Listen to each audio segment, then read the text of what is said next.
Hi everyone and welcome back to my channel. In today's video, I'm going to share with you all a very delicious and satisfying vegetarian/vegan recipe for curried seim and aloo. You could also put pigeon peas if you wanted to in this. That's my mother-in-law's favorite way to make it. So if you want to see how to make this, let me show you. So to my heavy bottom pan on a medium heat, I'm adding in 1 tablespoon of oil.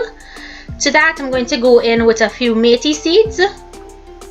Allow those to brown, and once they're brown, we're going to add in some aromatics. So I'm adding in some chopped onions, about 1/4 cup, and 2 pimento peppers chopped. You can also add a hot pepper in here if you wanted to. Saute until it's light brown in color and very fragrant.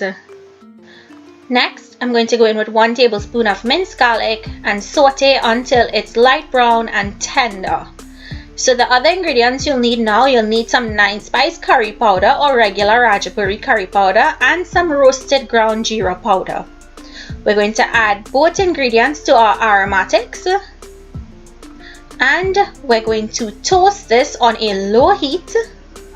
So I have about 1.5 tablespoons of the curry and 1 teaspoon of the geera powder. Toast it until it feels grainy.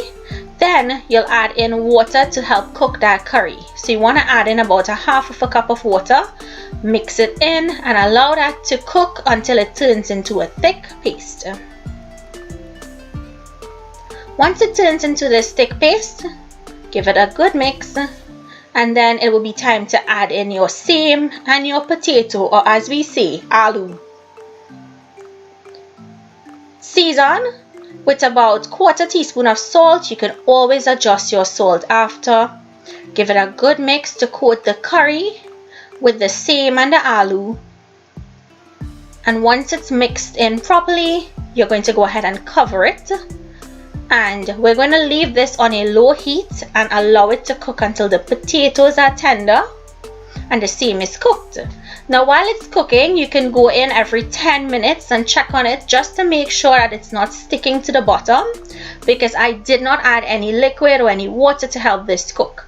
This is the way that I like to cook it. I like that steam to cook down everything. It really intensifies the flavor. So I'm going to cover it and allow it to continue to cook. Now you'll notice that every time I check it, I allow the liquid or the water on the cover, the steam, to drop back into the pot. That is what's going to give you enough liquid to cook this. I've never had a problem with my food spoiling because of this, but if you're superstitious and you don't want to allow that to happen, then you don't have to. You may need to add a drop or 2 of water in your pot. So this still needs a little more cooking. The potatoes are not tender. I'm going to allow it to cook and then I'm checking it again. At this point, my potatoes were really nice and tender and it took a total of 30 minutes to cook. All I have to do now is taste and adjust my salt and it's ready to be served. I hope you guys enjoyed today's recipe. Make it and let me know what you think. Thank you guys so much for joining me again today. Please remember to like, share and subscribe. I'll see you in my next video.